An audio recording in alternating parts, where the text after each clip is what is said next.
My name is Jason Perkowski. I'm the instructor for Gifted Education 690. This is the Practicum course, which is 6 credits, the first 3 being a practicum on teaching and the second 3 being a practicum on evaluating another gifted education program. Part of what I would like to do today is to just go over some of the major assignments of the course and to make sure that you're comfortable with both the purposes as well as the expectations of those assignments. The first assignment I'd like to talk about is the evaluation. For the evaluation component of the course, the large part of that is that you will be conducting an evaluation of a gifted education program that you select. That can be a gifted education program that you are not directly responsible for, but is still part of your school district. So, for example, if you are a regular education teacher, but there's a gifted program within your school, you could conduct an evaluation of that program.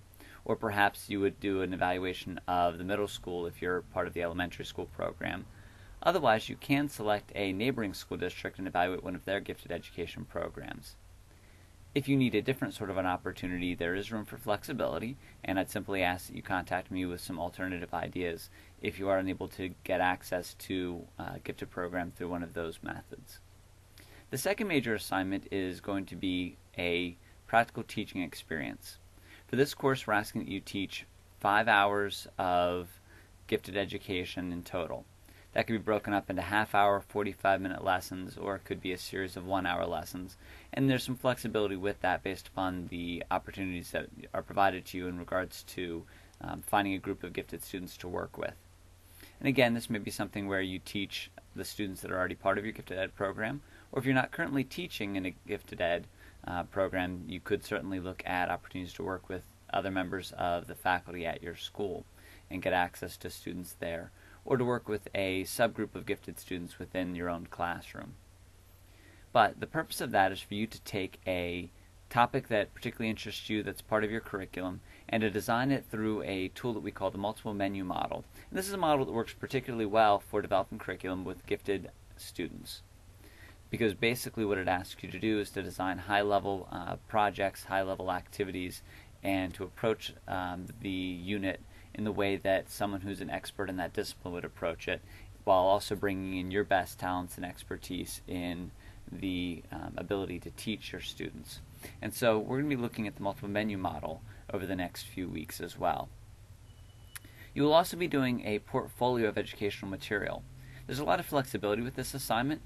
There are a number of options that are in a list that you'll be able to select from that best fit your particular situation. So you might be able to design some field trip opportunities for your students. You might design a small short-term lesson or unit of study. You may look at the social and emotional needs of gifted students and design a way to help meet those needs. So as you look at that list, you're going to be choosing any number of activities from that list that add up to a grand total of 200 possible points. And those are the ones that you'll submit. And the idea behind this is for you to design materials for your class or your program that meet your particular situation.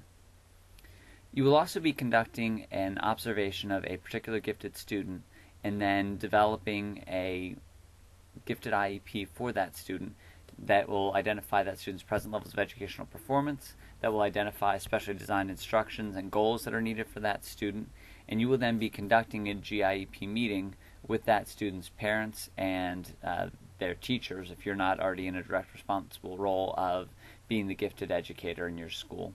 And you will then complete that GIEP, and then you will send a redacted copy of it to me to demonstrate your ability to do so.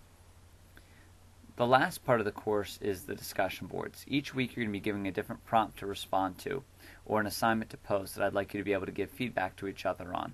And so this is going to be an opportunity for the course to become much more interactive as you share thoughts, insights, resources, suggestions, or honest but fair critiques of each other's work. And so this is a way for you to again demonstrate your capability of communicating effectively gifted education theory, for you to assist each other in becoming the best practitioners of gifted education that are possible. So that's a short overview of the course, and there's more information on each of those assignments in the syllabus as well as in the respective documents that highlight those particular assignments. If you have any questions on those as we go through the course, please feel free to ask. You can either send an email to me or you can contact me through the discussion board. And again, we do have 3 separate discussion boards that are available in the course. One is a general discussion board for general questions and comments and feedback. The other is focused on the evaluation, and there'll be a different assignment, a different board that opens up each week for those prompts to be posted and any up-to-date questions that you may have, and another one for the teaching component of the course. And so you'll be able to post in any of those 3 areas as you see fit. Well, again, I'm looking forward to working with you throughout this semester, and if you have any questions, please feel free to contact me. Thanks.